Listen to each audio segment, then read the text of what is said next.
Hey everyone, welcome to Know Your Gear Live Q8 number 52. So as always, we do a shout out to the friends that make this happen, to the original group, Bradulus, Jeff Howes, Zachary Rowe, Michael Newman, Bruce Garris, Hannah Gunson, John Jex. Whoops. Sorry about that. All right, back to John Jex, Michael Shy, Justin Maybe, David Madison, and Lawrence Petros from LPD Pedals. We all know him. And then, of course, the new crew, which is Bob Pickwood, Tim, of course, just Tim, John Levitt, Space Jazz, Alvaro, and Luis from Pedal Pal Effects, Ricky Robinson, James Biles, Chuck Keene, Chris Glaze, Dylan87, Jonathan Pickering, Joe Watson, Brent Odell, Russ from Taurus Pedals, one of the first pedals I think I ever reviewed on this channel, and Michael Lindner. Thank you guys again. You guys make this happen every week. And to everyone else that does the Patreon that make everything else happen, I just want to say thank you first. And here we go. Hey, everyone. First, let me tell you the most important thing, which is I have just spent 4 days in a row in bed with a fever. So the flu hit me pretty hard. I got it Monday. I'm pretty sure I missed NAMM because it took a week after the show. I'm pretty sure what happened was my daughter also has the flu. She brought it home and I got sick. This is one of the worst flus I've had in about a decade. It's my wife and I couldn't even remember the last time I've been in bed sick, much more a day, maybe a day and a half tops ever, much less 4 days straight, literally Monday through yesterday. Today is the first day I'm among the living. My goal all week was to get well enough to do the live show. So that's first to explain it. Second, to also explain why no one's gotten anything back from me. I know there's dozens of emails. I was so just out of it. I just didn't do anything. Just slept. It was pretty miserable. So I'm happy to be alive and with everybody. And actually, this has been the highlight now, being able to talk to you guys, especially since I can't get any of you guys sick because it doesn't travel through the internet. At least I hope not. It's not going to come through the microphone. So let's see what's going on out there. Hopefully everybody had a much better week than me. I was told it was pretty bad and to be weary of it. I felt it coming on a little bit. I think Friday last week during the live show, believe it or not, my throat was getting a little sore and hoarse. And by Monday, it was just knocked me dead. But I have so much exciting stuff to share that I couldn't be excited about all week because I was sick. I want excited about today. So let's get into it. Let's do some questions and let me share some information. And the first thing I want to do besides hit some questions is to tell you some exciting news. So let me give you some exciting news. I have lots of it, so I'll piece it out through the live show today. The first really cool piece of live news, is it live news? I guess it's live news. The first piece of really cool news for me is I got an email today from WARWICK who let me know that my bass is ready and it's being shipped today or tomorrow. I'm going to show it to you. You guys are going to be the first to see it. Here it is right here. This is my WARWICK custom-made Streamliner bass. This is a solid piece of maple. This is the piece I cut out. Some of you may know and some of you don't know, I changed the color. So this is ocean turquoise. I did not go with the purple. I changed the ocean turquoise because of, see how dark these sides are? I was thinking about it long, and the piece of wood I picked out, it had some discolorization in it that I really liked. In fact, I'm going to show you the back, and you can see how dark it got on the sides. And I wasn't sure how much of that was going to be in the actual instrument. And I thought that darker color, and you can see right here, was like kind of greened a little bit, would really green nicely with that blue. So I picked that. The other change I made after the discussion at GitCon was I changed the hardware to black. Everything else was kept standard. And if you're looking at this bass and it looks a little short, it's because it is. It's a 32-inch scale bass. This is a bass I have been dreaming about since, no joke, my son was born. I've been a WARWICK player since 1999. And in 98, 99, when I bought my first WARWICK, I started getting fascinated with the Stu Ham 32-inch scale urge bass, which I currently own. And I've been wanting a 32-inch scale WARWICK bass for so long. And so when I got the opportunity to go to GitCon, that was something I hadn't planned from the minute I got offered to go. I wanted to talk about doing this, and I can't believe they did it for me. This is going to be the most exciting thing for me because it's such a long time. In fact, I'm a little scared because, as you can imagine, that's a long time to wait for something. But given I've had so much to do with the involvement of it being made, I'm pretty sure it'd be pretty good. So there you go. All right. So since a lot of you probably don't care about basses, that's the bass talk for the show. All right. Any good questions out there? Anything interesting? Oh, Warren Parker's got a great question because it's something that actually happened to me this week. In and out of my fever movements, I was surfing the internet a lot because you can only watch Netflix and surf the internet. One of them was, his question was, hey, Phil, which one, the DSL-20 or the 6505? So as you guys know, I talked about that last show that I was thinking about getting the DSL-1 or the 20. I wasn't sure which one. I currently own a 6505 Mini, and I pulled the 6505 Mini out to say, hey, do I really want the Marshall when there's the DSL or the 6505? I have that one. I played the 6505, and I really have come to the conclusion that I'm going to sell my 6505 and get the DSL-20. And the main reason is I think the DSL-20's clean will just be a little bit better, and I think the distortion fits my needs a little bit better. The 6505 has a lot of gain, and I have an LBX. So if you're saying which one, I can only tell you what I was going to do, and that's what my plan is. I'm gonna go ahead. I've decided to go DSL-20 over 6505 Mini. A lot of my reasoning, so you know, has to do with the fact that I currently have the LBX. I like the LBX distortion slightly better than the 6505, although the LBX doesn't have a clean because I have the first one, not the second one, because I decided that's the one I liked. So to reiterate, that's the way I'm going. But so you know, I had the same question in my head before I went to order the DSL-20. I thought, do I really need that when I have a 6505 Mini? And I really like the 6505 Mini. It's an amp that's interesting enough for me is 90% there. In other words, I like it, but I just don't love it, and I can't figure out what it is about it, and I don't know what it is. So I'm hoping the DSL kind of scoops in that little bit. So, but if you're interested, Warren, I always make a habit never to get rid of an amp or anything, a pedal or guitar, until I get the new one and know I like it. So maybe I can do a shootout between those two amps. If that's something interesting, let me know in the comments. So next one. Next question we have is, yeah, here's a good question from Jeremy. Hey, Phil, do you have any experience with the Fender Champion 600 5-watt amp? Yes, I do. I had one for a long time. If you guys don't know what it is, Fender made there was original one, but now it's a reissue. It's tan and like,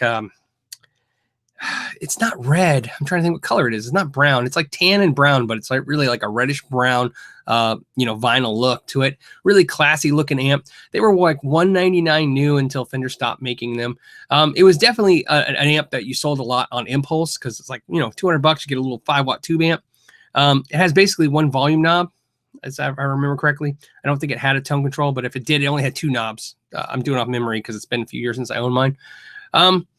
That was a great amp. I've seen a lot of people turn them into little heads. My experience with that is if you really dig that kind of sound, there's a lot of people who really like those low wattage 5-watt amps, just no features, no frills, just turn them into 10 and play. It's great. As a pedal platform, it works, but only at low volumes. So, as soon as you turn up the amp kind of dirty so quickly that the pedals will push that even more. And unlike a Marshall with a tube screamer where you're pushing the amp into this like sweet area, I found it made the amp not sound so great. So as a pedal platform late at night, it works, but anything with moderate volume, you got nothing. Cheddar Kung Pao did a super chat. NyQuil Fund. Yeah, I did. Hey, you know what? It's funny about that. I don't know about you guys, but it's been a while since I've been sick. I got a cold when I came back from GitCon, but nothing really bad. I bought NyQuil. This is going to sound so stupid. And it was like $12. And I was like, what the heck? Now I got it at the drugstore, not the grocery store. So I guess my wife said when she got the grocery store it was $8, but I thought it was like $5 so NyQuil apparently, man, talk about a missed investment in NyQuil. It has more value than gold. By the way, Cheddar, I did get your email, but like I said, I wasn't responding to anybody. Your shirt, the reason you didn't get your shirt is I have it. They sent it to me. I don't know. I've never dealt with Teespring on this issue before. In the past, when the t-shirts, when I sent t-shirts to people, what I did is I purchased them just like you guys do, but I put it to a different address. they sent it actually to my credit card billing PO box. So I know for a fact that's the issue. They didn't send it to you for some reason. They sent it to the credit card billing address. So my wife said she's going to take care of it and get it out for me. So it's going to come. She's going to resend it to you, and then I'll find out for everybody else if that's going to be something they're going to do. Because if they're not going to ship it to the address I want it shipped to, I'm going to have to find a new way to do this. So again, T-chip wasn't that difficult when it comes to that situation, and I double checked and it didn't show where I did anything wrong. I put in your address correctly and everything. It just didn't care what address I wanted to send it to. They sent it to the billing address. Ben says, hey, Phil, what's going on with Carvin? They're coming back. Did someone buy the name? Any insight if they're going to be staying in the U.S. or going import? Okay, so I can tell you exactly what I know about Carvin. So as you guys know, the owner of Carvin, who's like 71 or 74 years old, he's definitely in his 70s. He's retired at this point. They own like avocado farms, and they have apartment buildings or some other ventures. At this point, that's where the driving force for the Carvin ending is the let the children take over. So the children, I believe, successors are now going to continue the Carvin name. And at this point, I can only tell you the short-term goal. I can tell you what their long-term projection is. They are implying the amps are coming back. That's implied. I didn't hear that for officially. Officially, what I can tell you is this. They brought back 2 pedals. If you guys know, they did that Steve I amp pedal, that, the big preamp pedal. They've gone ahead and take that technology and said, okay, we're going to bring back a Carvin amp. So there's 2 giant pedals is what's available.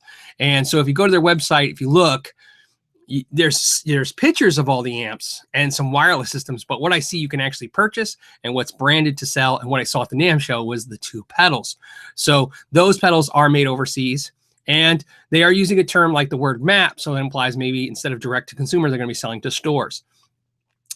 So to answer your question, here's what we know. They are going overseas. As far as I know, there's no interest or no foreseeable projection that they're going to be a USA-made company anymore. The products basically were made in the USA, but assembled for mostly parts in China like everything else. So I think the logic is just go ahead and go there. Those pedals are $500 a piece, so they're kind of pricey. But a lot of people really like the Steve I preamp. I never played it, so I don't know. I can't tell you anything about it.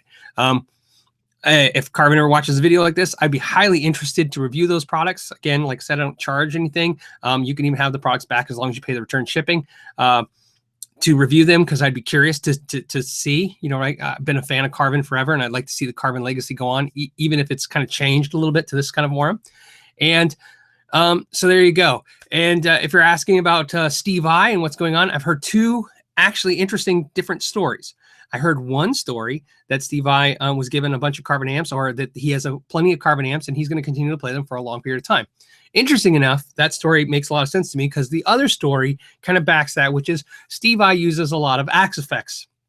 Even though he still uses real amps, he's using Axe effects more and more. So it's not like he's not going to use the Carvins and just use Axe effects. But at this point, amps aren't as important to his sound as maybe that process Axe effects system is. So it makes sense to me, right? He doesn't need a new amp line because he just needs some amps for probably live shows, maybe to capture some kind of mic sounds, or, just get a little vibe. But otherwise he can perform a lot with Axe effects. So we all know that. Anyone knows Steve I for his music knows he's been a guru of effects processing since all of us have been playing guitar.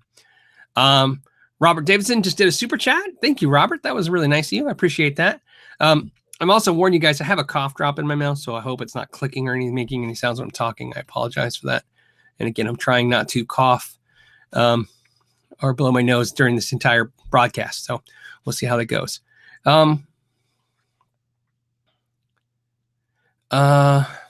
David's got a weird question. I like this, David. David Kornblatt says, Phil, go over why the Stratocaster is the best rock guitar of all time, please. First reason is it was set on fire and it still plays. I mean, I always used to tell people all the time, they're like, what's a real dependable guitar? Stratocaster. I mean, they set it on fire, they smash them, and they still play them.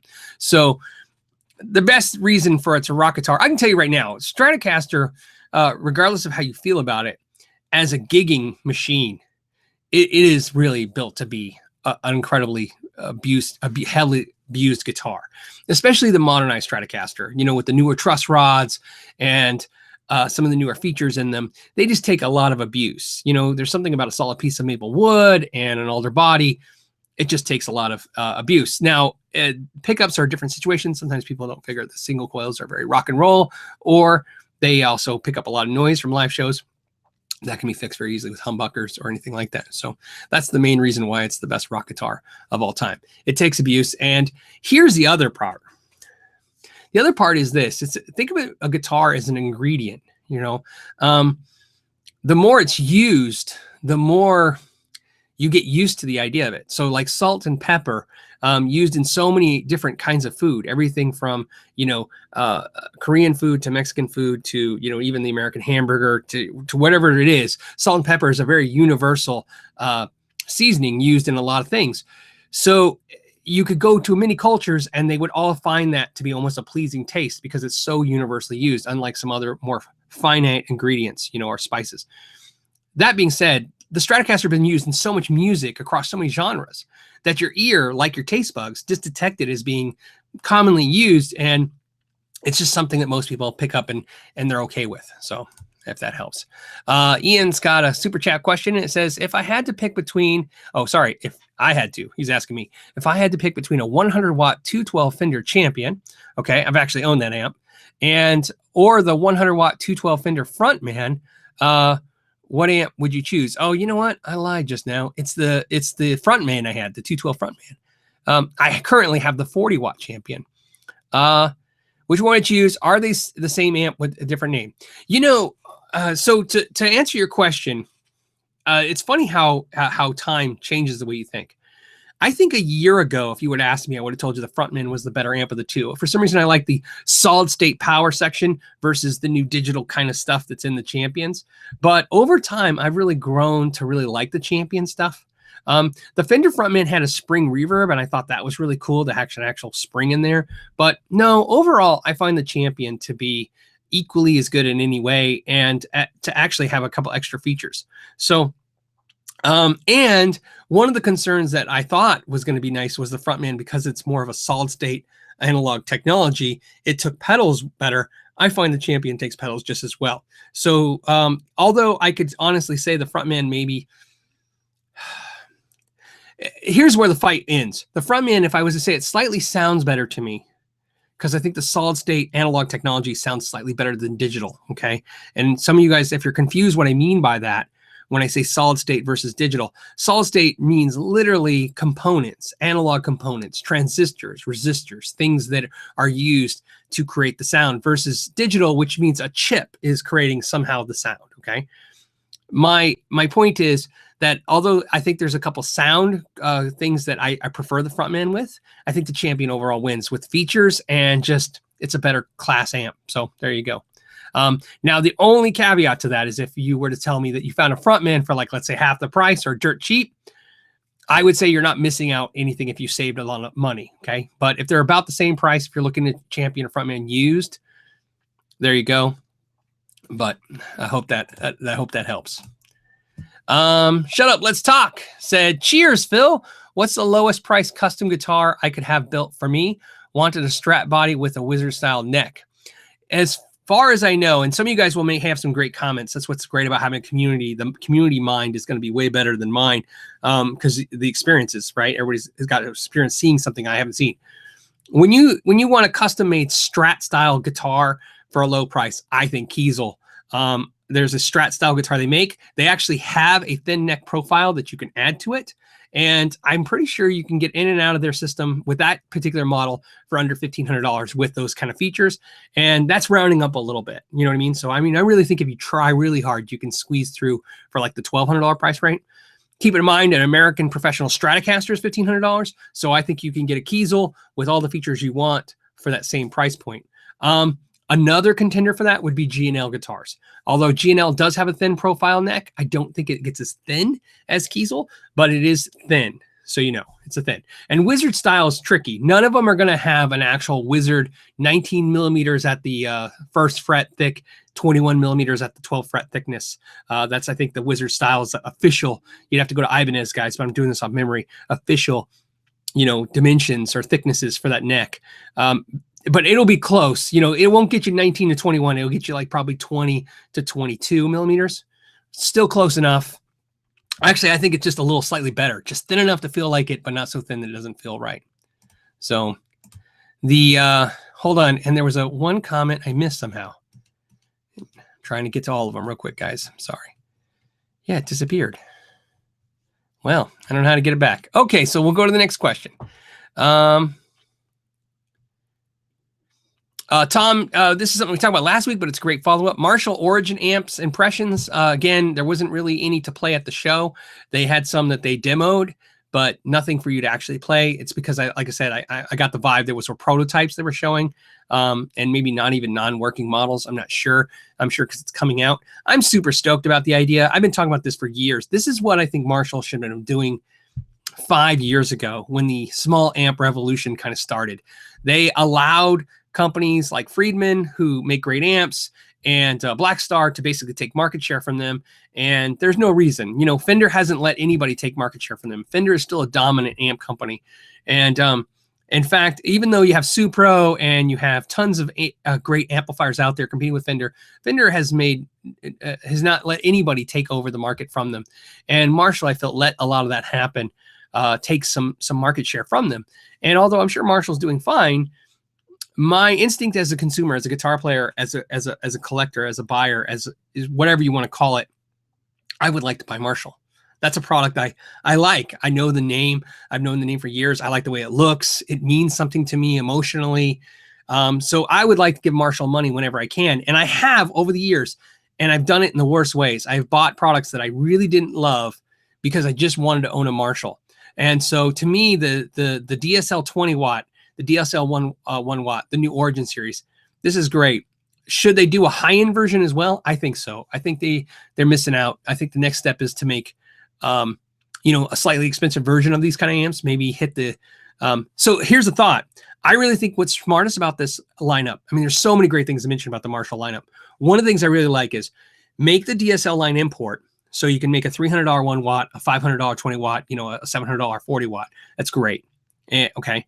Then maybe now with that, if that does well, hopefully maybe next year, we'll see the JCM 800 series come out as the same product line, a 1 watt, a 20 watt, you know, a 40 watt. But maybe do that in England and keep that at price high. Because I think the JCM 800 consumers are slightly more, I don't want to say educated, but a higher connoisseur, okay? Players who play JCM 800s usually are players who really know how to work that amp. If you guys have a JCM 800 out there, and you play them, you'll know what I'm talking about. The JCM 800 amp is a great amp, but it's not a friendly amp. It's not something that a novice plugs into and just gets great tone out of. It's not an effortless playing amp. You have to work a JCM 800 to get it to sound great. And so I don't think there's a mass appeal to get JCM 800s dirt cheap. So like I said, I think it's a fantastic lineup. I think the Origin series is a great way to give everybody a chance to get a nice priced amp that sounds good with really great features. And then on top of that, they still have the respect that they can still hold by going, hey, if this does well, maybe make a Marshall, like I said, that same thing. Do the Origin series, but do the Plexis then. And again, made in England, keeping them high end. And then they'll have me at both prices. I will buy an Origin and I will buy a Plexi. I will buy all of them because I want to buy Marshall. You know what I mean? It's why the proof of this concept to me is this. Marshall did two impossible things. Give them credit for this. As crazy as it sounds. They took a $50 refrigerator, stuck a Marshall front on it, and made it a $400 refrigerator. It is almost laughable, except for the fact that we're all suckers. If you didn't buy one, you wanted to. Okay? I wanted one so bad it hurt. My wife she didn't care what I did, but she kept telling me, she's like, do you really? Her joke was I actually had given away a black refrigerator just like that a couple months prior. And she goes, you just gave a refrigerator away. And I was like, I know. She's like, do you really need a refrigerator? That and the fact that when they made those Marshall 1 watt amps for $800 and they sold like crazy. Again, proof. There's proof. We want Marshalls. Okay. So I think what Marshall's done is great. And I'm excited. And I've been sticking on my Sweetwater site to see when the Origins may be uploading, when they're coming out. I haven't heard anything. Unfortunately, I don't have any connections at Marshall. So I don't know anybody there. So that can maybe hook me up with some information like, hey, this is where we're going to do it. But I will tell you this, I will buy an Origin when they come out. I am buying the DSL, so I'm going to be buying the Origin as well. I'm going to be buying the Origin 20 watt head.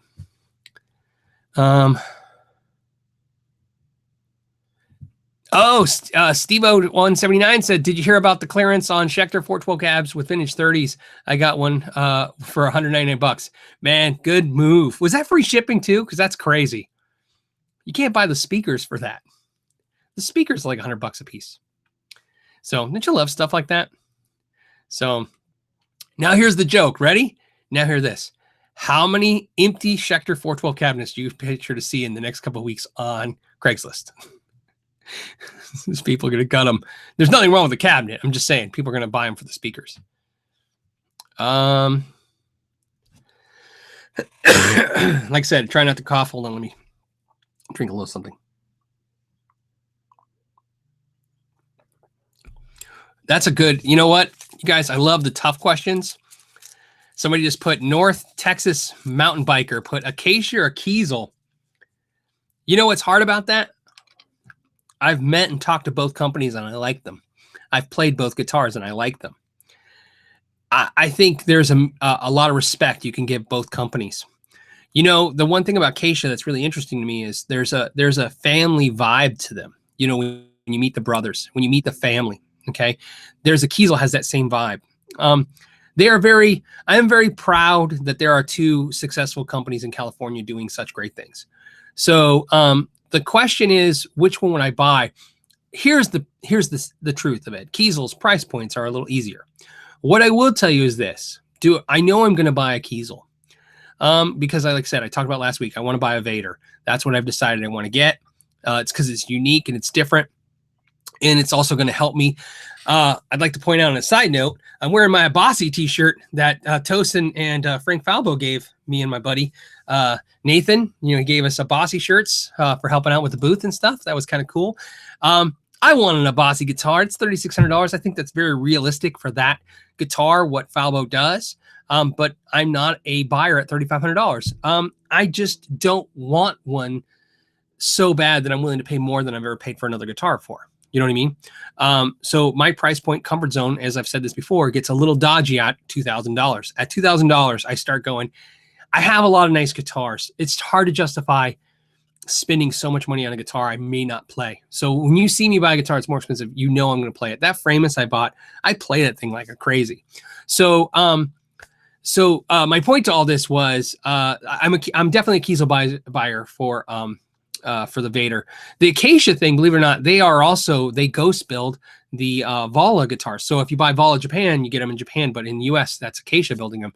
And you know, there's a lot of talk. I played the Valas, I played some Acacias, and that's where I was torn. Was, you know, am I looking at a Vala? Am I looking at Acacia? Which one do I want to get? I really kind of want to buy the Acacia. I don't know why. I just do, but we'll see. So there you go. So to answer your question, I like both for different reasons. I know that sounds politically boring. The important part of that question is that I wish I could cite out which one having a quality difference or anything. There's nothing. The only thing Kiesel has is they have a slightly better price point. So, but I like them both. And to me, so you know, guitars are about the neck feel, and both have a great neck. That's the important part. Okay.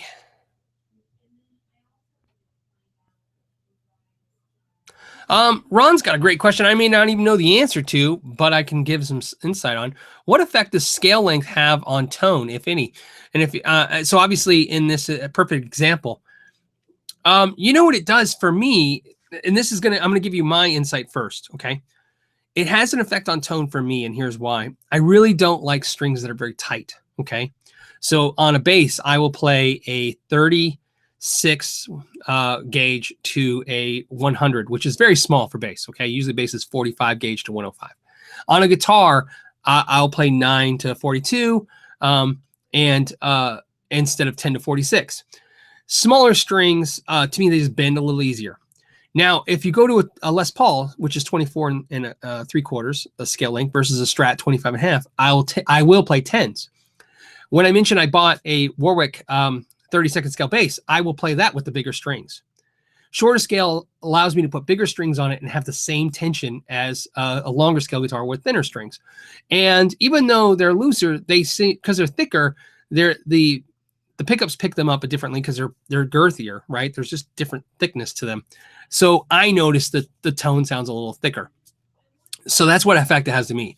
Most people don't notice a whole lot of tone difference. I don't think you can notice it in the way you hear it, but it does change the way it feels. So there will be, and that's a big part of this too. You know that, right?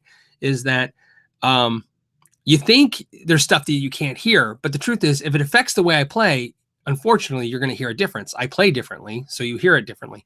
So to me, scale length changes the way I play for sure, which changes the way you hear it. But your mileage may vary. Some players may not even notice or care. I instantly can tell scale length when I play. Some players can pick up 10 different guitars and not realize that the scales were all different length. To me, I instantly feel it. So okay, so this has come from Mel. Okay. It says, I had a DSL 40, 112 in the 90s. And he said 401, so he might be right if it was in the 90s. Are the new ones the same? Super dual lead? You know what? I actually think it's one of those things where you want to say, yeah, the old ones are better. But believe it or not, I think some of the new ones are slightly better. Maybe the old ones were built better. They take a little more abuse. But the old ones had like a fizzy sound to them. Marshall always has kind of fizzy top end. I think the newer ones are less fizzy.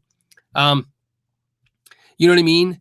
And I actually have a theory behind that. I believe Marshall, like a lot of amp companies, Fender too, slowly start making their amps sound more like the amps sounded recorded than the amp sounded, without. In other words, take a Marshall amp back in the 80s and you hear it and it has like a top end fizz and there's just a sound to it that's good, but not so good.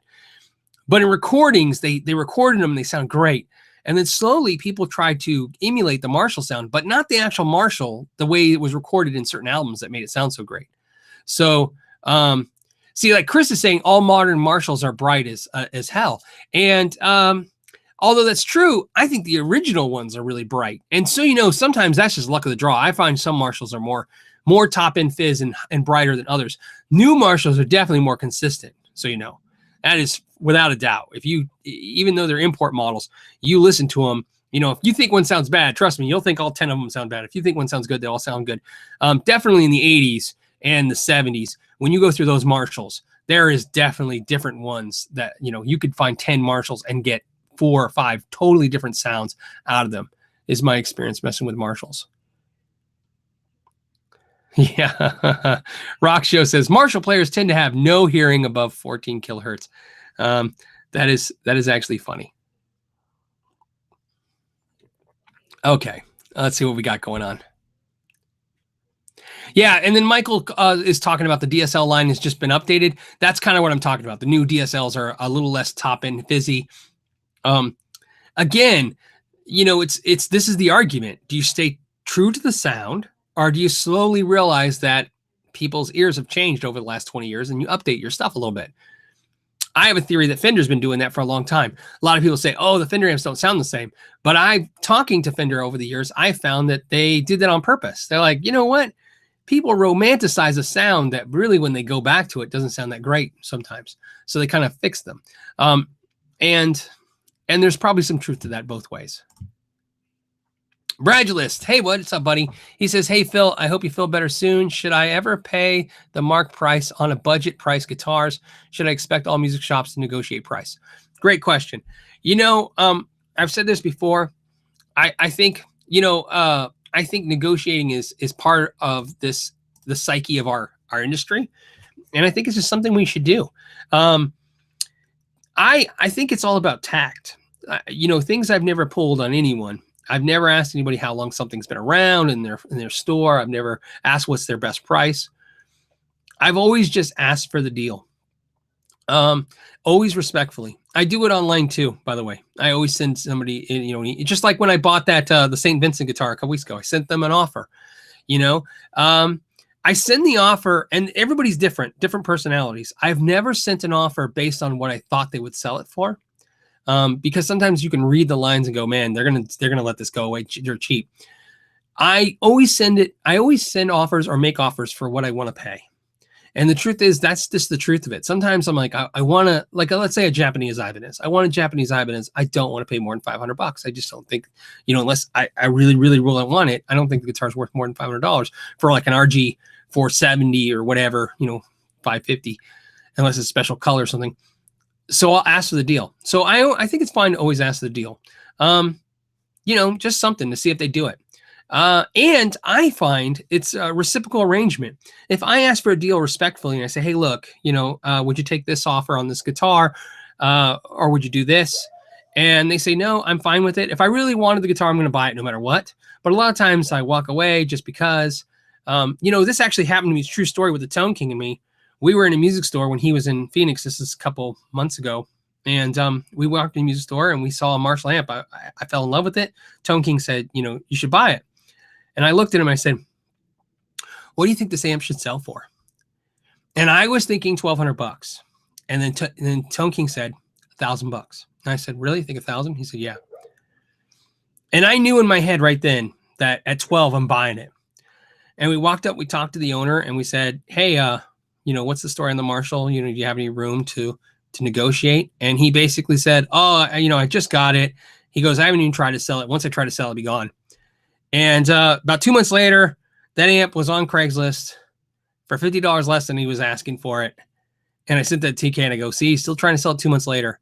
And the truth is, the fair price of the amp was $1,200 and a deal would have been $1,000.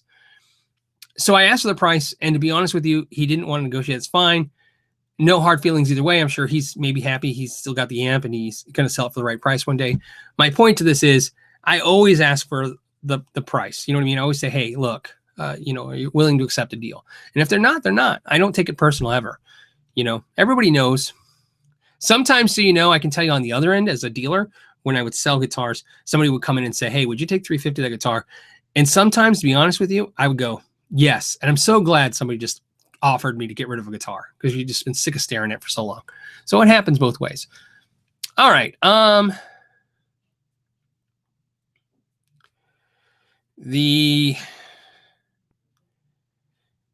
There's a question I can't answer it, but I'm gonna try. It says, hey Phil, can you differentiate the amp voicing between the Freidman BE 100 and the Runt 50? To me, there's a totally two different amps. The Runt, I have a Runt 20. The Runt 50 and the Runt 20 to me are Friedman style amps. To me, the BE 100 is like the PT 20. They have this really compressed, full powered, amazing kind of Friedman sound. Like, if you don't understand Friedman and how they got popular so fast, I mean, it's really those two amps, the BE 100 and of course the PT. Now there's more amps now too onto the list, but those two amps definitely set the Friedman fire ablaze. The Runt series is really a way of them saying, hey, look, if you're not in the $3,600 price range, here's a sampling of the Runt 50. The same thing. So the Runt 50, what I can tell you is a lot of people who are Friedman fanatics who have BEs will tell you the Runts are junk and don't buy them. What I will tell you is this. It is a fraction of the price and it gets you really close. Okay. I mean, it's a good facsimile of what Friedman's amp sound is. It's maybe missing a few nuances of the big amp, but it's a big price difference. I mean, I've never owned a $3,500 amp. I've never bought one. So, when I came back from NAMM, I got a little, excited about the BE 50 Deluxe, and just $3,400 is it's just too much for me to consider for an amplifier. It's just a lot. I don't have any reason to justify it. If I could justify it by getting rid of a bunch of amps and getting it, maybe, but I'm not really in the, I like the amps I have. Somebody says Parker guitars are dead, mate. Yeah, that's kind of what I've been saying for the last couple of years. Probably now safe to say it. I was told by a really good inside source that Parker was not coming back. And I kind of kept reiterating to everybody, and everybody's like, no, they're coming back. Nobody, I think, on that side was lying. I think they were trying, and I think they're still trying to bring Parker, back. But the truth is, every minute, and I've said this many times with companies, every minute a company shuts itself down, okay? When a company decides not to make the guitars anymore, it's every minute your product's not out there in somebody's face, that's a minute for a customer to forget you exist. So your brand, your power of bringing people to you for saying, hey, we're Parker Guitars, you're losing that ability because you're letting people become guitar players without knowing who you are. So, so there you go. That's the trick with that. So yeah, I'm hoping they'll come back, but it's going to get worse and worse each year they're gone. Okay. Damon wants to know, are tube amps affected by being stored in cold temperatures? Not to my knowledge. But I mean, I don't know how cold you're talking about. You know what I mean? I mean, you know, in Germany, they were telling me it gets so cold there that you can't even start diesel engines. You know, so I'm like, okay, that's cold. So yeah, I don't know, but not that my knowledge, unless of course it's something extreme, crazy. Rock Show wants to know, Phil, have you ever ordered from the German company Thomann, the Thomann music company? I have not ordered anything from them. I haven't experienced it. I've heard mostly good things and a couple things that were not bad, but kind of like, you know, one of the big deals if you're in the US is the return shipping is kind of kind of sucks because even though I think it's reasonably priced, it's still, you know, a big pain to have to pay ship back all the way to Germany. But overall good things. The vibe I get is they're the Sweetwater of Germany, and maybe Sweetwater is the Thomann of, of the US. I don't know, but the definitely equal vibes in the way they run things. Seems to be very class act as the overpower. You'll always find dissatisfied customers. That's not a way to rate a business. If you can find 10 people who are unhappy, that's fine. But if there's 5,000 people that are happy, that's the real win. You know, when you win overall, John's got a super chat. It says, hey, Phil, don't you think that the most exciting and best looking amp at NAMM was the Laney LA330BL? Anyway, I think maybe you sent me an email about this and I didn't see what it is. And like I said, so the Laney LA300BL, let's see if it lets me do something real quick. Hold on, guys. I am just curious if we can see it. Laney was a booth I didn't even notice at the show. Wasn't even. Okay, ready? I'm looking. It's coming up. Let's share with you guys so you can see what I'm looking at. This is what he's talking about. Yeah, I didn't even notice this. Looks cool right off the bat. Pretty straightforward. Obviously, a couple knobs. 4 inputs kind of gives me a vibe like it's going for the plexi thing. Right? I'm interested. I'll take a look at it. I've mentioned this before. For the last couple of years, I've been wanting a Laney Lionheart amp, and I just never pulled the trigger. So that's something. But to answer your question, John, I didn't notice it. I think if you didn't do it, somebody else sent me an email this week. But like I said, I was not responding, saying, hey, something about check this out instead of the DSL. And I will definitely check it out. Okay.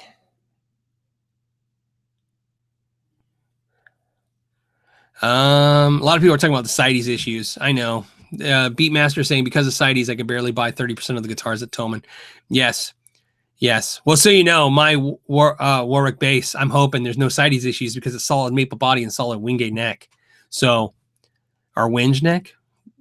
What's funny was that came up at the NAMM show when I was doing the How Do You Official Say video. A bunch of the luthier guitar builders were saying, we need to do official How Do You Say the wood names.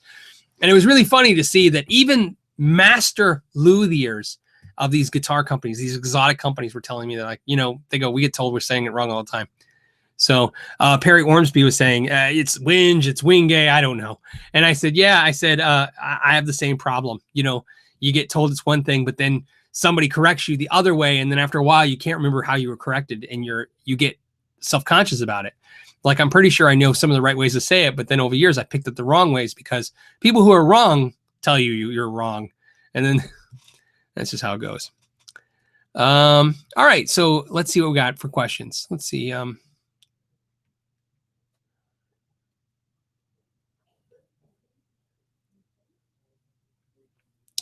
Tim Hall says, hey, Phil, have you had any problems with the Gibson Nut? Tim, I have a video about that. It's like, how do you keep your Gibsons in tune? Gibson's nut is every Gibson guitar you get, you should definitely make sure the nut is cut and filed correctly and lubricated correctly. That is a big issue. in most cases, you can get it right. Does it make sense? I don't think Gibson's ever claimed to launch that specifically perfect. So, you know, Paul Reed Smith has the same issue. If I was going to say an issue, when I set up Paul Reed Smith guitars, the only issue I come across is sometimes the nut is cut and it just needs to be smooth and cut a little bit more. And the reason is because when they ship it out, there's almost an anticipation. See, I think I kind of assumed in the industry that when the guitars get to the retailer, like a car manufacturer, or a car dealer who will check the alignment and stuff, will go through and do the final kind of tweaks when it arrives. And it's because it's too hard to assume what to finish out in the factory. You know, logically, not, you know, on every company, there's going to be this issue. You're sitting guitars in warehouses and you don't know where they're going to be shipped to. So you don't want to do too much to the guitar.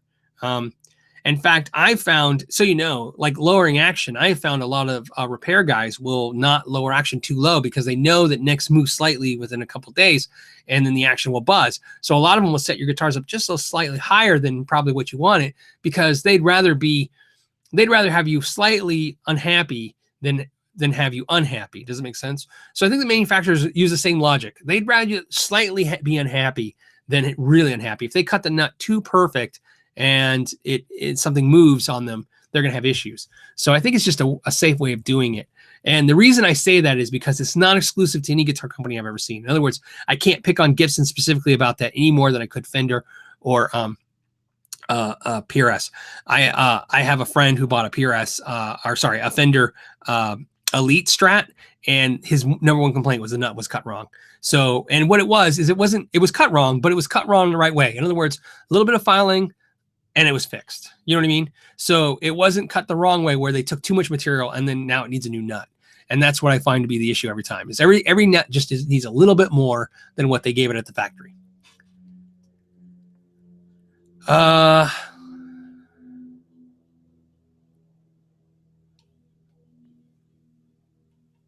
Okay. Next question is,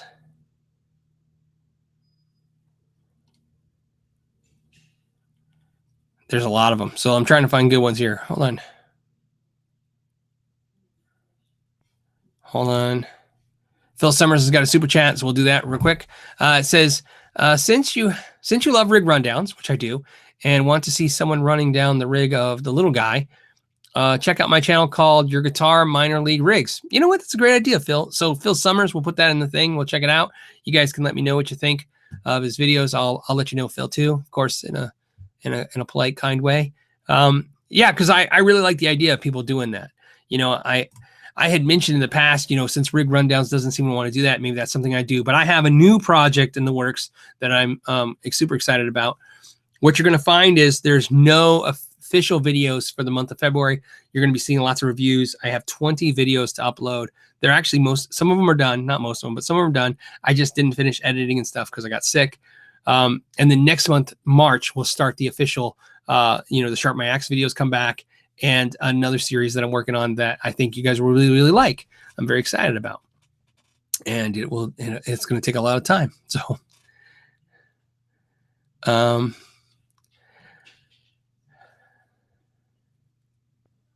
okay.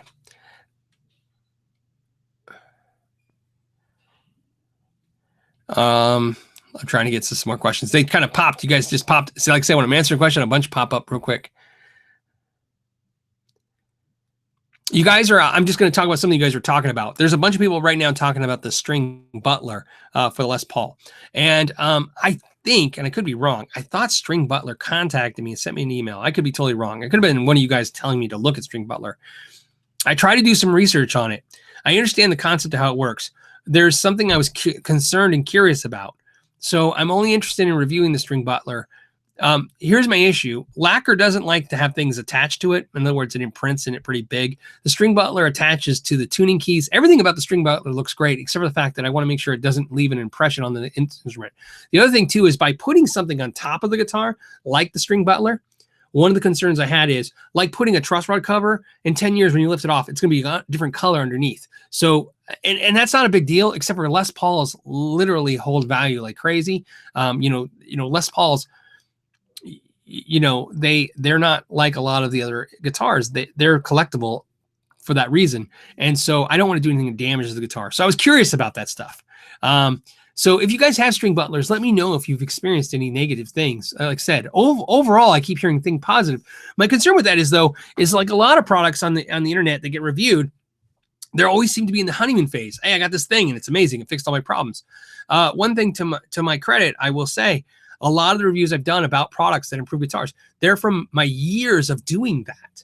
And again, that's not to say anything else. I just want to be, when I'm sharing my experience with you, I want it to be that. I don't want you to, if you disagree with the way I do things, that's great. You know, that's fine. That's what this is the whole point, is to have a conversation and learn different ways. But my thing is, I don't want to give you a theory, because I don't want to lead you down a wrong road that I wasn't going down myself. A lot of times when I'm telling you guys stuff, it's because I did it. And so I feel pretty confident in, hey, I'm not saying this is the right answer. I'm just saying this is what resulted in what my experience is. So back to that, I'd like to have experience of products like that. And that seems to be a really interesting product. So plus, I really think when the nut's cut right, 90% of the problems go away with the tuning issues with the Gibson. So I once heard a theory that, you know, because Gibson just doesn't want to use graphite nuts because they look ugly, the black nut on the guitar, but graphite would be a perfect, you know, nut for their guitars, like what Paul Reed Smith uses. And I thought it seemed so silly. And then one year Gibson made one with a black nut, and I remember thinking, oh, I would never own that. And I'm like, well, I guess we're all just dumb guitar players. Yeah, somebody's saying the string butlers don't require a screw in the headstock. That I knew. There's no modification. So I already know what string butler works. I know it doesn't need modification.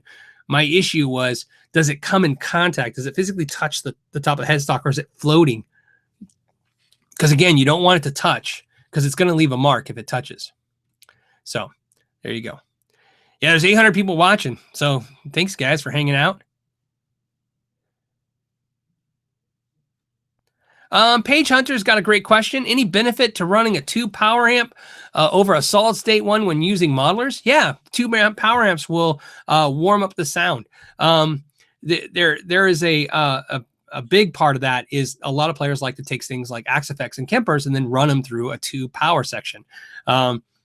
Now, interesting theory about that, which I always think is fun, is most amp builders tend to tell me that the tube power section doesn't have as much to do with the sound as the preamp section of a tube amp, right? It's the smallest amount of the tube tone is the tube power section. Now, what's interesting is I agree with that. Then, you know, that seems to be logical. However, it's funny that I've noticed that when you run digital things like modelers into tube amps versus, and I'm talking about just two power amps versus solid state power amps, I've noticed a massive difference. In other words, the two power amp sections do two things. One, they sound a little warmer and fuller, more organic, less like square wave, less digital. The other thing too that happens is they roar a little bit. Tube amps, man, are really a ferocious amp. In other words, when you turn them up and you hit chords, they want to cut through the mix. They just got a lot of power behind them. And solid state doesn't really push the frequencies the same way. So yeah, in my experience, a tube power amp section always is a great idea.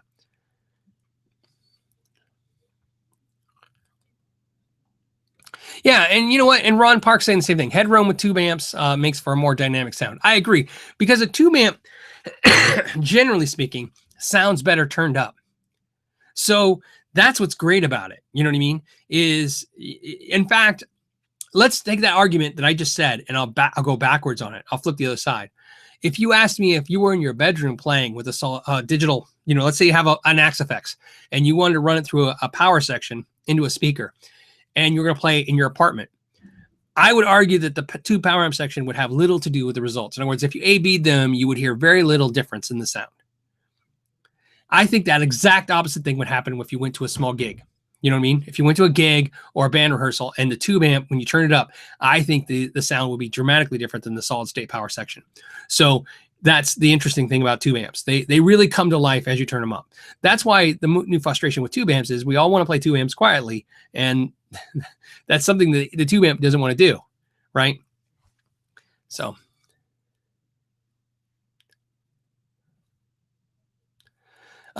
Kurt's got a crazy question. Kurt, I've never heard this one before. Is it safe to run a tube amp after unplugging the reverb tank? So I'm going to give you the analogy that helps, hopefully. So if you were using, let's say, a Fender tube amp, like a Princeton or a Deluxe, or maybe a Marshall DSL or a Marshall, JCM 900, and what you're saying is you unplug the two RCA jacks out of the amp that have the reverb tank going, as far as I know, there should be no harm to the amplifier at all. So there's nothing in it that would cause any issues that I know of that would damage the amp. So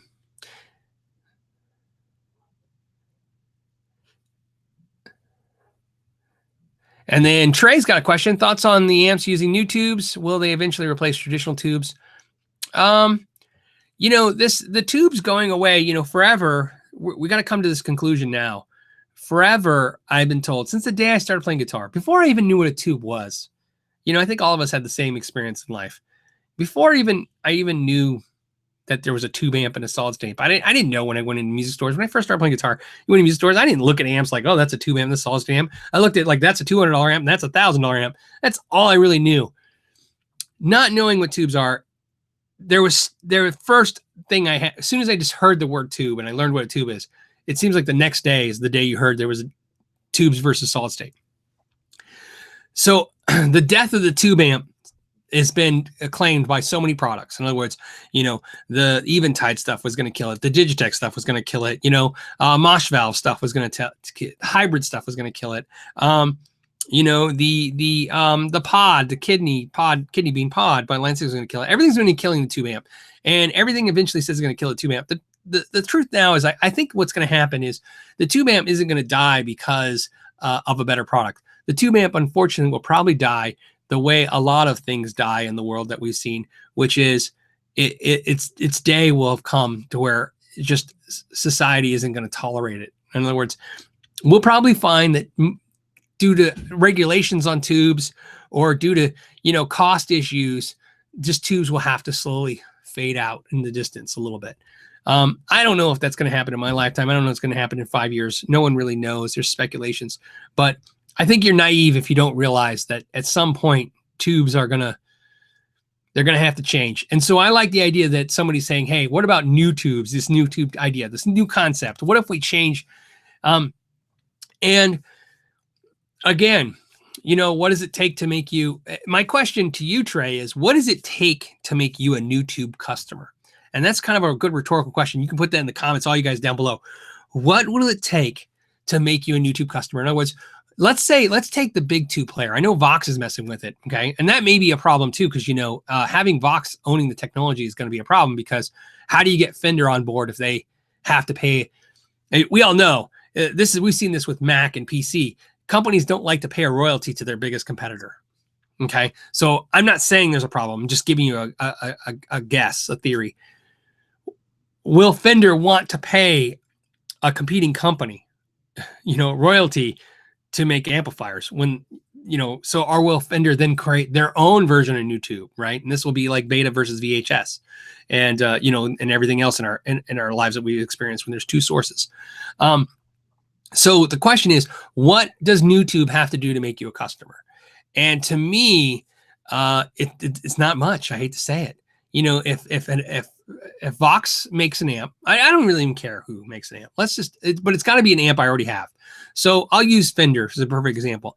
If somebody made a Fender Princeton that has a new technology for tubes that makes it really react like a tube and sound like a tube, and it's better for efficiency electricity, because tube amps are pigs, man. They suck so much electricity, and it's better for the electricity, so therefore it's better for, let's say, the environment, or maybe electric bill. Doesn't matter what your agenda on that is. It's better. In other words, if it's the same quality product and it sounds the same, but somehow it's more efficient and better, and it costs me less, I'm probably going to move towards it. And that's going to be the thing. And the reason I know that to be true is because take tubes out of the equation. Let's take something that's been in the equation for years. In the equation, you're going to have hand wired versus PC. Okay, so PC boards. The truth is, you can say what you want about hand wired being better, but I don't own a lot of hand wired amps. In fact, I think I own 2. And the reason is because cost. They're just too expensive. They price me out of the market. I'd rather own a PC board based amplifier that I feel more comfortable spending that money on. Do I recognize the other one being superior? I don't know. It doesn't matter anymore. I don't want to think about it because I just want to save the money and have a good quality product. So in other words, if amp companies start offering you, and this is the perfect example, a $1,200 Princeton, the way it is, or a $600 new tube Princeton, and there's only a slight difference in sound, a lot of people are going to pick their directions. You know what I mean? And that's just how it goes. But I'm also curious to see what you guys think. What does it take to make you switch from tube to, not to solid state, not to digital, but to a new type tube technology? So like Chris Ham saying, new tube is cool, but it doesn't react just like a glass valve. I bet you could feel the difference. And again, that's the question. And that's my point. It's not that it doesn't feel the same. It doesn't have to feel, it just has to get you close. Because again, if it's a slight difference, but right now, like here's a good example. To me, when you guys ask, like, what do you think of the new tube screamer with new tube in it? Well, I think it's 2 times the price of a regular tube screamer. So I'm not interested at this point. But that's because that's a different kind of technology, different insert. What I'm curious about is when they try to use that kind of technology to bring prices down. And more importantly, sadly enough, I don't think it's going to be what I said, which is they'll make a Princeton $600 and their two Princeton will be $1,200. I think what's going to happen is the two prices are just going to go sky high. And this is the only way that most of us can actually comfortably afford this stuff. So, all right. John says, and it needs to smell the same too. Yes, yes. Phil Smith says, I don't care if it's tubes, new tubes, transistor, or digital.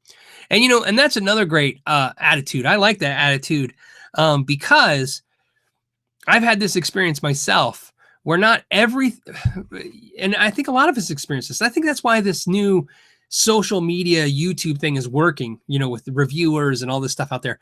I think we're all experiencing the same things.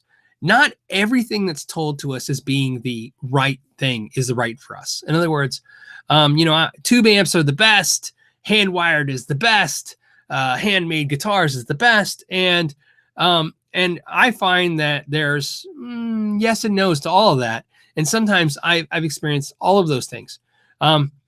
You know, a perfect example, I forgot who it was. I feel really bad, but I was talking to somebody about Axe Effects just last week.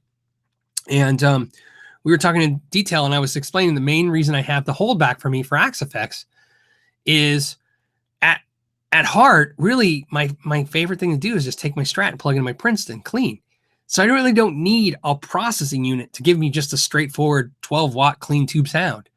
So, but funny enough, it's almost impossible for me to get that sound, that Princeton sound, that low wattage tube clean sound with a spring reverb out of any kind of amp, a Katana, anything. Those amps are great, but when you A/B them, you're like, no, the clean tube amp just really has a fuller, more, you know, depth sound. I feel like there's more depth in the way it sounds. And therefore I play a little better because I feel a little better. So that's why I like that. But on that same experience, I've experienced where you can plug into a digital pedal and get just as good a sound as a hand wired pedal. So Chad says, I'd buy a Marshall DSL with the new tube tech. Yeah, you know, like I said, I'd be interested in trying it. So, like I said, my only unoptimistic part in this whole thing, and then we'll go to the next subject, is I kind of wish new tube wasn't associated with Vox. I know that sounds weird, but if it's a technology that can enhance a lot of different products, it's going to be tough if it's behind, you know, a competitor. Let me give you an example. How many amps besides Fender do you see coming with groove tubes in anymore? You don't, because Fender owns groove tubes. You know what I mean? Groove tubes used to be a tube in almost in every amp that I used to buy. All the crates used to come with groove tubes. Everything that had, you know, the tube crates. Amps used to have groove tubes. Once Fender bought groove tubes, you're not going to see a whole lot of companies wanting to give Fender money. No one wants to give their competitor money.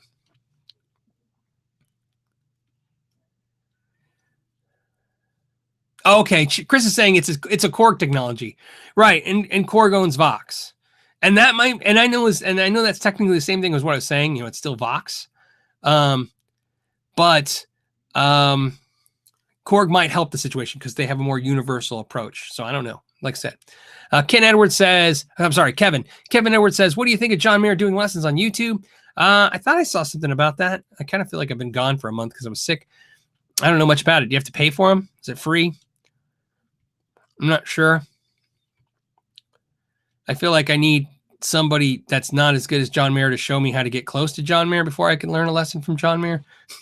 That makes any sense. So, okay. All right. Okay. Let's do a couple more questions. And then I'll do a couple more announcements. And then we'll cut it. We'll go a little long today. Because like I said, this has been really cool for me because I've been cooped up for 4 days straight. Okay, so on the John Mayer thing, they're free. He has done them for fans on Instagram. Oh, that's cool, man. You know, there's a couple artists that do that stuff. I think that stuff's awesome. I love watching artists interact. That's what social media is now. You get to interact with people. Look what we're doing right now. I got a super chat. It says, hey, Phil, what are good patch cables for pedals that have the least noise and are affordable? And what do you think of Line 6 Firehawk FX sound quality? So I don't have any experience with the Firehawk FX, so I won't be able to tell you about that. So maybe I'll look in that for you because there's a bunch of new Line 6 products that I'm trying to get some information on and get reviews of it as well. So maybe Firehawk something I can check into. Patch cables. There's a bunch that I use, but I'll be honest, most of the cables I use are because I got promotional deals on them or they were given to me.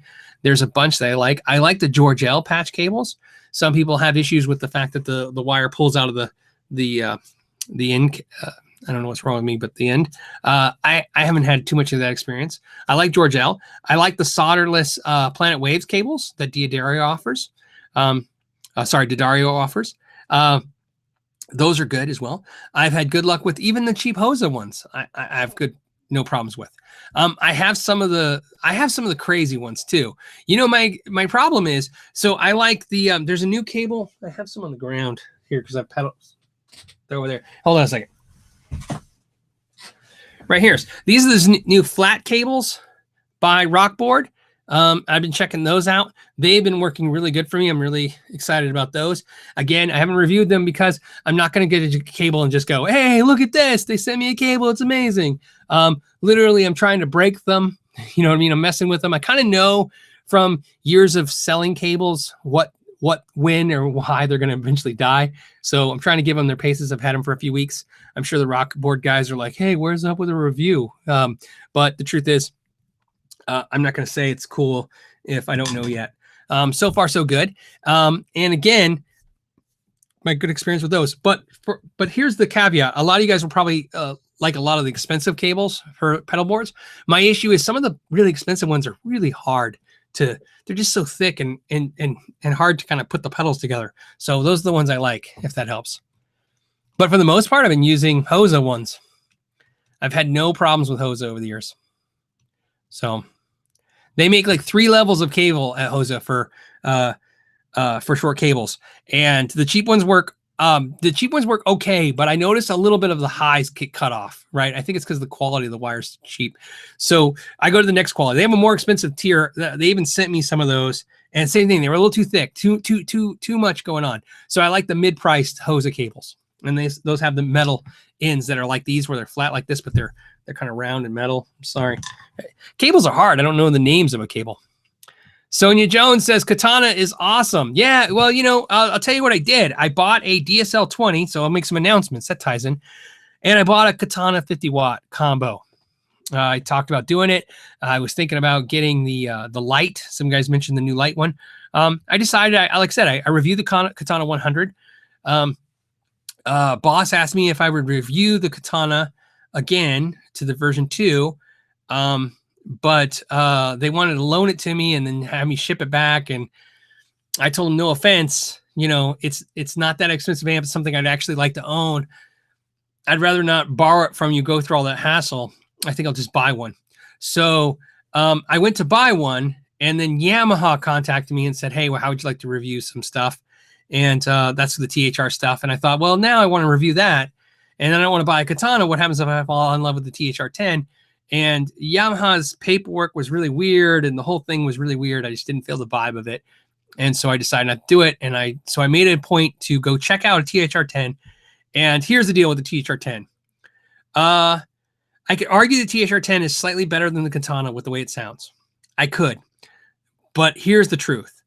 At $220 for a 50-watt, 112-inch speaker amp, I thought the Katana was a better investment of my money versus $300 for the Yamaha. That's just how I feel. I'm sure it's going to upset a lot of you Yamaha guys out there that love it. I have a lot of friends who swear by it. I really liked it. But you know, I spend my money the way you spend your money. I look at what I'm getting and I go, okay, what's the best value for bucks? I'd rather have $80 in my pocket and like a Katana than pay $300 and go, okay, I think maybe I got something slightly better. So, and it's a tit for tat. There were so many things about each one that made them. In fact, here's the actual thing. I actually came to the conclusion in my mind, they're the same.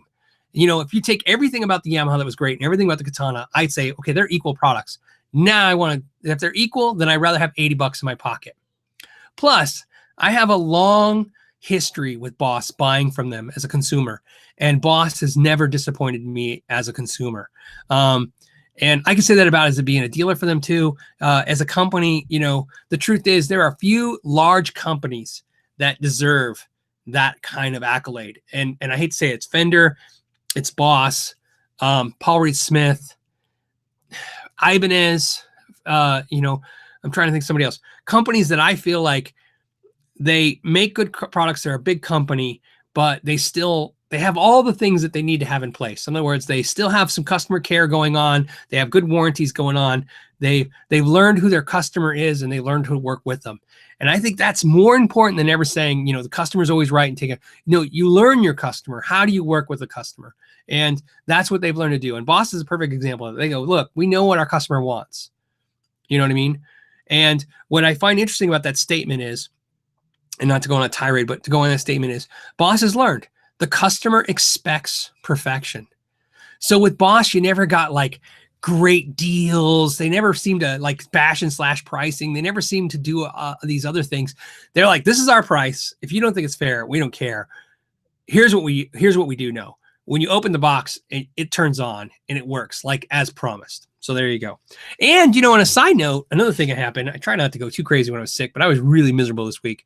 I bought a Boss Dyna Drive pedal. So I'll be reviewing that next week. You know, what's funny was I have a Boss Cube amp and a Microcube and a Cube 40. Really like them. And the Boss, the Cube 40 has a Dyna Drive feature. Dyna Drive was like Boss's way of making fake tube technology. It was a thing that the harder you hit, the more distorted it gets. It's kind of funny. It's like almost like it's actually almost laughable because it's like you can hit the note light and it's almost clean, and then you hit a little harder and it's a little distorted. You hit it more and it's like really saturated. But different than turning your volume up and down, you can actually feel it like triggering it like a noise gate, releasing the distortion by how much intensity it's getting. And I always thought that was really cool. And then I go, you know, there was a pedal like that Boss made that flopped. I went online. I go, I bet you it's worth a fortune now because, you know, they don't make it anymore. And nope, I picked one up brand new for $65. A dealer was probably sitting on one for the last 3 years, and they sold it. There was a ton of them. So if you're curious, we'll do a review of that. And then if it's good, I hope you guys are smart enough to buy them before they're all $99 because they get hyped up. That's how it works. We'll try not to hype them. Okay. So I love finding cheap gear. The downfall is the channel's gotten to the size now where every time I find something cool and I share with you guys, it's not cool anymore because it goes up. You know what I mean? So I don't want to have that effect in the market. It really is. It really is something that I wish I could feel cool about. Like, yeah, look at that. I did a video and now the price went up. I actually never feel that way. I actually kind of get upset, and it makes me sometimes not make the videos anymore. Those type of videos. I did a video about gyms you can find, and I was telling you how you find guitars for $300-$400, and then somebody showed me like a year later they're asking $1,500 for the guitars, and I'm like, that's just dumb. I even sent a message to the guy that was selling it. I go, that's just dumb. So, all right, we're running a little late, but 867 of us, and like I said, we'll keep going. We're gonna probably push this one another 15 minutes, go to an hour and a half, and And oh, Shaman Blue's got a good question. Hey Phil, any negative flack from the announcement that Gibson wants to try their gear? So what's great is I've actually talked to the YouTubers, obviously the TK, Pixie. I think a couple others have also mentioned that Gibson has also reached out to them. At this point, exactly what I was saying. They've said, hey, are you interested in working with us on some videos? They're being vague, and I think they have no plan to do it at this time. They're just seeing if we're willing. And really what it was is Gibson saying, hey, I'm sure they want to test the waters. Who's out there and who's interested? Who's not? Who's going to smack the hand back and say no? And Shaman, no, not really. I mean, a couple comments maybe where people are saying, they don't care for Gibson. The truth is this: we all like Gibson. Okay, and when I say we all, I mean 7 out of 10 of us like Gibson. And if you don't believe that, well, then you need to look at market numbers again. Okay, 8 out of 10 of us like Fender, and 7 out of 10 of us like Gibson. And maybe if I'm wrong, I'm not wrong by much. So the majority of us like those products. That's why those products have become the biggest. It's why we take it so personal when Gibson is like a team, your favorite team, making some decisions you're not happy about. You're actually not happy because you love them and you don't want them to do anything to change this relationship you have with them. It's funny, we all perceive we have a relationship with companies. We don't, but we do perceive it that way. And I'm so naive that I believe that too. I believe that I'm having a relationship with Fender, and if Fender somehow doesn't treat people right, they're going to break my heart. And it's true. Sometimes some of us feel that way. Some of us probably don't care. And I wish I could be more like you in that instance. Gibson just even sending out emails to YouTubers is the first step of okay, cool. So I think it's all positive. If I never work with Gibson, if they decide that there's nothing I can offer to help them in any way, that's fine with me too. Like I said, I'm going to be, I'm very particular about what I do on the channel.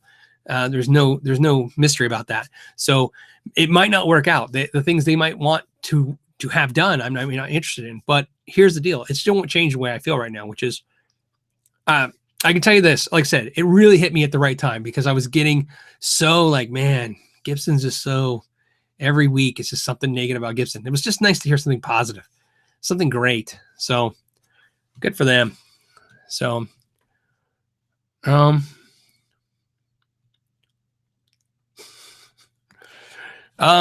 lucky number 888 says, has anyone ever walked out of one of your gigs in disgust because you use solid state instead of tube amp?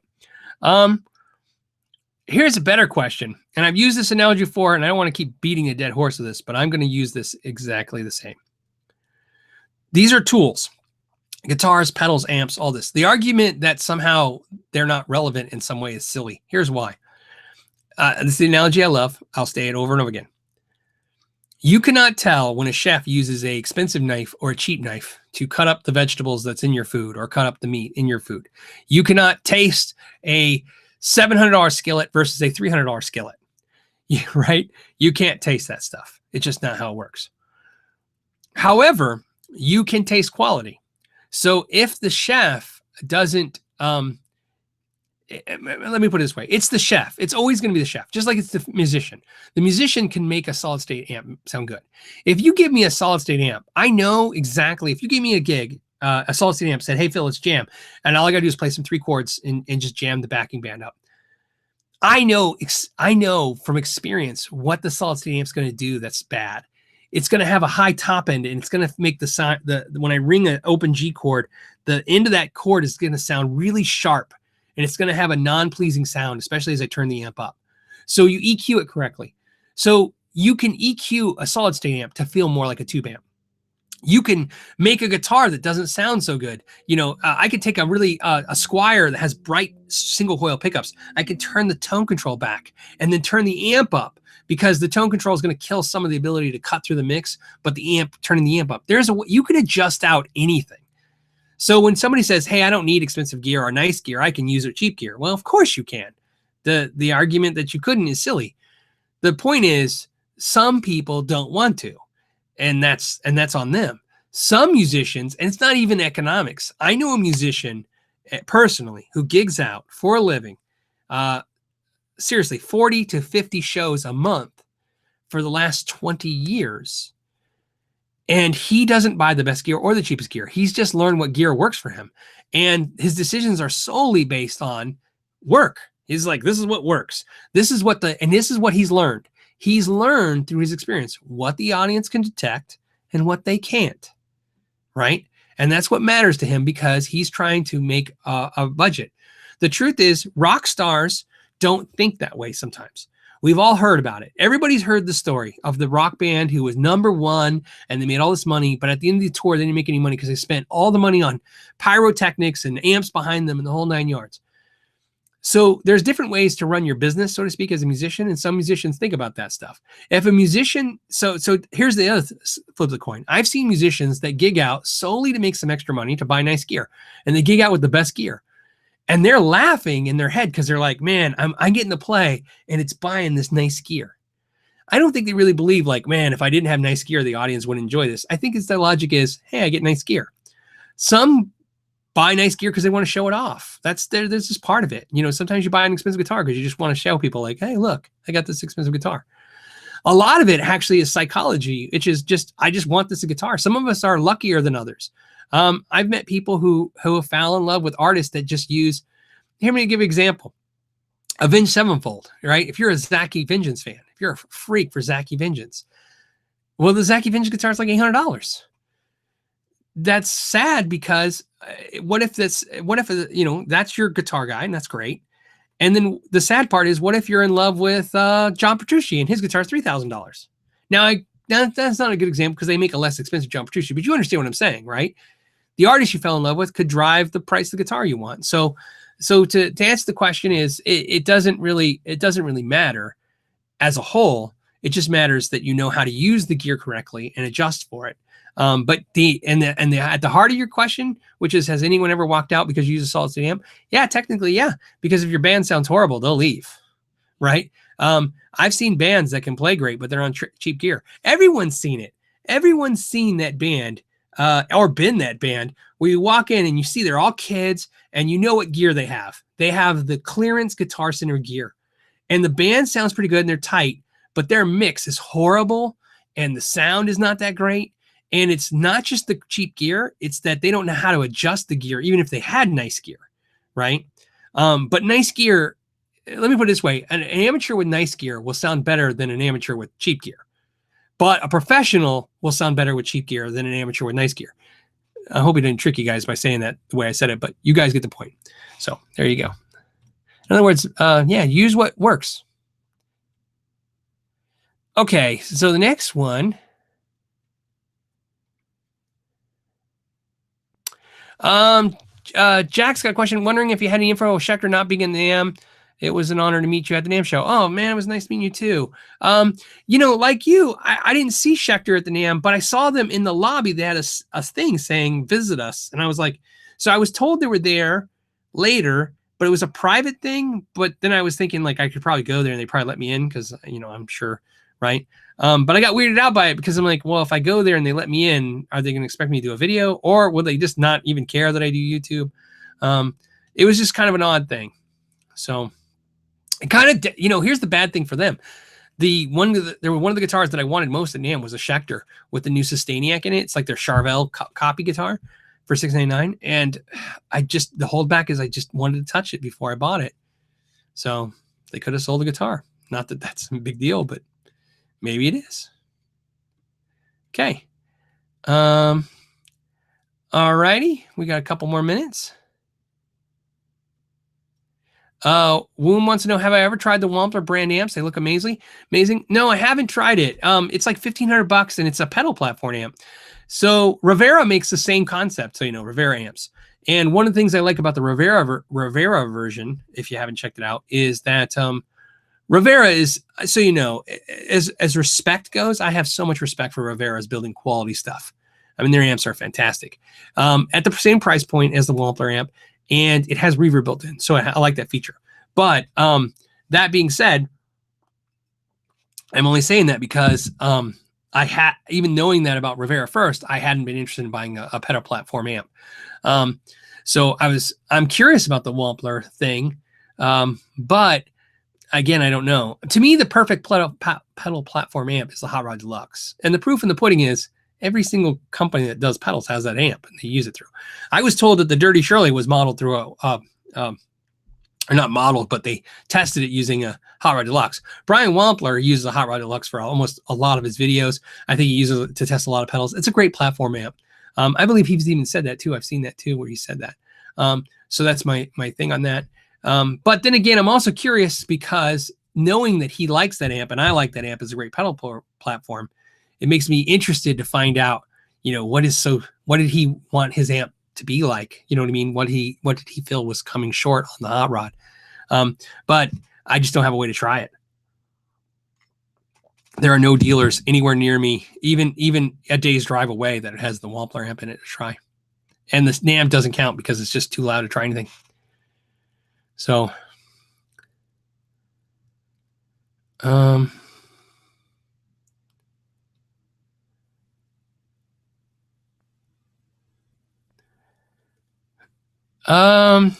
Chris Ham says Dirty Shirley isn't a JTM 45 kind of amp, ? I thought that was his thing. I don't know. The Dirty Shirley, you're probably talking about the amp. I'm not sure what he modeled after.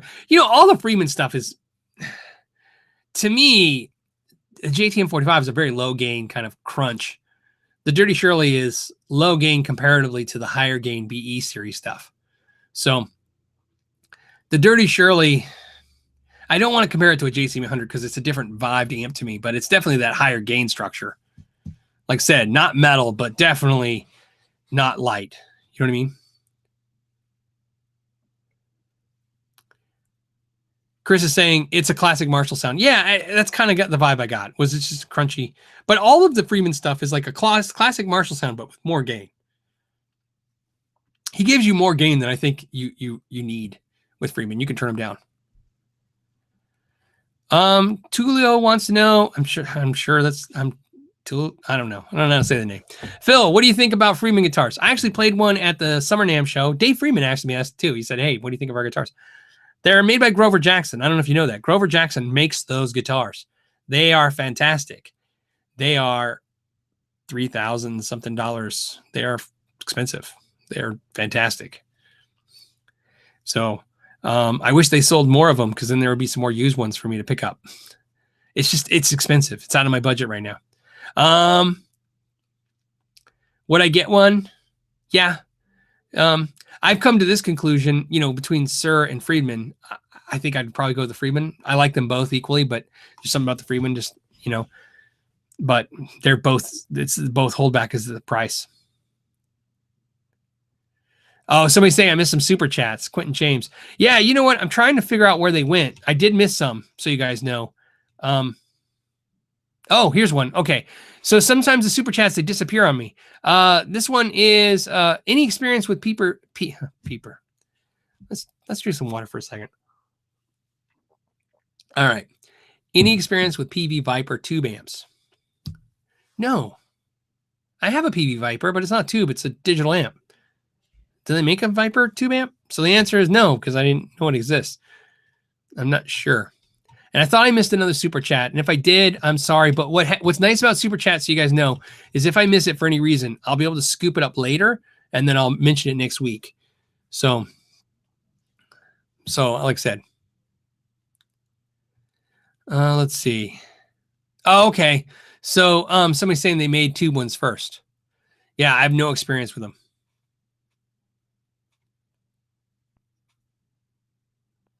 Okay, so somebody's saying there was a super chat that says Iron Beard asked thoughts on the made in Korea Fender Strats. Are they the same value as made in Mexico Strats? Yes and no. My experience with the made in Korea Strats are twofold. The quality is as good as made in Mexico. I have no exceptions to that. The quality is fine. They don't feel the same though. They feel vibed, not like the Japanese ones, but closer to. So if you don't know what that means, it's a hard thing to articulate, but I can tell you everybody out there who knows what who's experienced them knows what I'm talking about. So made in Korea Strats are Strats. They're a high quality, as good as made in Mexico, if not better, but they don't feel the same. The made in Mexicos feel really close to the American Strats. That's the thing. So I almost say the made in Korea Strats feel more like the classic vibe and the high-end Squires, in the fact that they have a high-end feel to them, but they don't feel the exact same. They have some different cuts to the neck shape's a little different. So there you go. You guys are funny. So I'm laughing because Chris goes, Pixie loves the Viper amp. It's because I think he's had one for 2 years and he hasn't reviewed it yet. But he's going to. It's coming. Steve from Boston will review it. Yes. So Ben's saying, it looks like the Friedman Cali guitars have a Floyd Rose. Bummer. They do. The one I'm looking at is the telly-shaped ones. That's the ones. And that's another thing, too. I wish I understand they're going for the Charvel vibe, obviously, because Grover Jackson building them. Yeah, I would really like a non-Floyd version as well. Seems silly. But, you know, I never thought to ask them if they just make it if you call them. But I've been really looking at the telly. That's the one I've been looking at. So, all right. Anything else going on? Like I said, next month the Sharpen Max will start up. They're being done now, so that they'll be out starting next month. So in March, there'll be tons of reviews. I updated the calendar. Obviously, the calendar didn't make sense because I was sick. Now it's updated now. So if you guys are curious, you can check out the calendar on the Ask Know Your Gear website to see what's going on. There you'll see a lot of review videos coming because they've been queuing up. And the other videos thing we're working on is something to do with pedals, and I think it's gonna be interesting. But it's gonna be going out to people. So he says, Phil, keep going until you pass out. You'll be cured faster. I'm actually fine. Like I said, I've been kept away from the public for almost a week. Okay, and we're at the time now, so we'll see if we can hit one more question or two. If I don't lose a voice. Know Your Joe says, what are your thoughts on the Steinberger headless guitar? Well, like I said, I'm looking at the Kiesel Vader. You know, it's weird. Headless guitars are weird. They just are. But for what I want to do with it, I think it's great. That's the only thing I think it's weird. But different than Steinbergers, the Strandbergs, the Tosin Abasi guitars, and the Kiesels, one thing I like is they use these locks, and you cut the strings through them, and you lock the string and you cut them instead of having the dual ball end strings, which I think was the design flaw in Steinberger at the time. Creating a special string for a guitar was horrible. Watching the sadness in people's face when they would come into shops like mine and say, hey, look, I need a string for a Steinberger. And we're like, yeah, no one stocks that, man. He's like, oh, I'll go to Guitars. And I'm like, no one has it there either. You know what I mean? So there you go. All right. So what do we got? One last good question.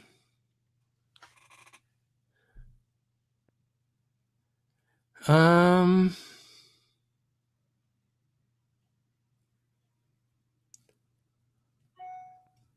now you guys are pumping them out.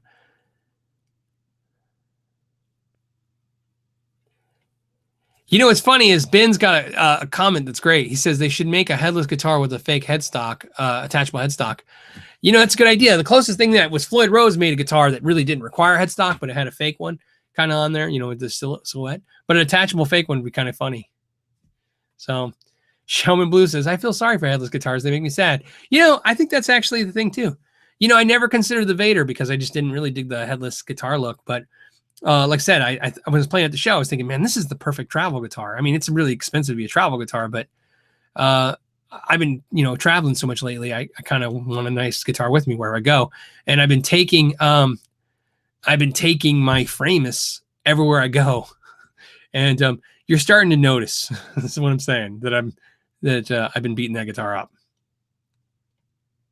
It's not chipped or anything, but you know, it's definitely getting traveled. So 930 of us. Thank you guys for hanging out.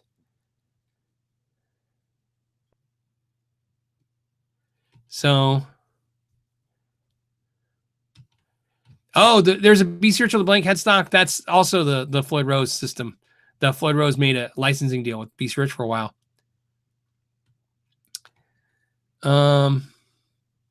The next one was Brian says, did you check out the orange gear at NAMM? I did. I really like the orange stuff. I don't know why I don't own an orange amp. I think about that all the time. It's like this amp that doesn't make any sense for me because I like them. I like everything about them. The price seems fine. The quality is definitely awesome. I don't know why. So, you know what I probably should do is take a look at them one more time. Seriously again. So, okay. Well, that all being said, I'm just saying, with all being said, thank you guys for hanging out. This one was a little longer one today, but I wanted to do a little bit more and hang out with you guys, make some announcements. Like I said, got my bass coming, which is exciting.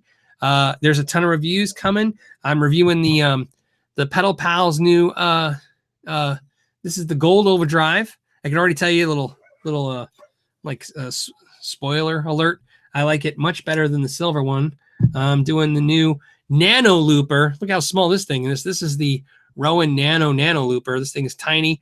We'll be, like all the new reviews with pedals, we'll be taking apart and looking inside of it. I'm doing the Walter Tone Effects pedal. That's coming up very, very soon. And these are all within the next week. This is a handmade pedal. This is fantastic. Again, we'll be taking a look at it. Well, I actually already did it. The Buxom Boost, that's coming up. The Radar by More pedals, right? Really, really excited about this one because, you know, this is a lot of people are looking at this as an alternative for the 2-note stuff. And I've heard so many not amazing things about this. So it was really interesting what I ended thinking about it. So there you go. And a bunch of other ones too. So that's just to name a few. Holy Boards video. There's a Hughes and Kittner video. Like I said, you'll be seeing a ton of reviews looking for them in the next week. You'll probably get sick of them real soon. But because I want to get a lot of stuff out because in March, there's going to be a lot of new series videos coming out. And one of the things is it's an early announcement, but again, I wanted to make a lot of announcements today. The last thing is, you know, we're doing the Sharpen My Axe. You guys kind of know everything about that. That's easy. That's a no-brainer. However, we're looking at a new project, and there might be a company helping do that. And this will do with pedals, and kind of like a rig rundown, but not about doing that. It's about doing maybe some hangouts with people and going through their pedal boards and seeing what we can do to make them better, and or better yet, seeing why they do what they do. So you'll be seeing more about that too. So again, that's just a precursor of stuff. So Bill says, oh yeah, you just got the Nano Looper. Yeah, this one, the little teeny one. Dude, this thing is so tiny. Like I said, look at I mean, it's tiny. So that's why I was interested. I like I said, at first I was like, another looper, who cares? But the fact that it's so tiny just made me kind of chuckle why they needed to make it even smaller. So there you go. Yeah, somebody saying sharpen my pedal. That's kind of what it will kind of be like. So we'll see. Like I said, it'll be interesting. As always, guys, I want to thank you so much for hanging out with me today. Like I said, over 900 people. You guys are fantastic. You actually made me feel a lot better. It's a great way to end the week, considering it was spent most of the time sick. Thank you again, as always. And until next time, know your gear.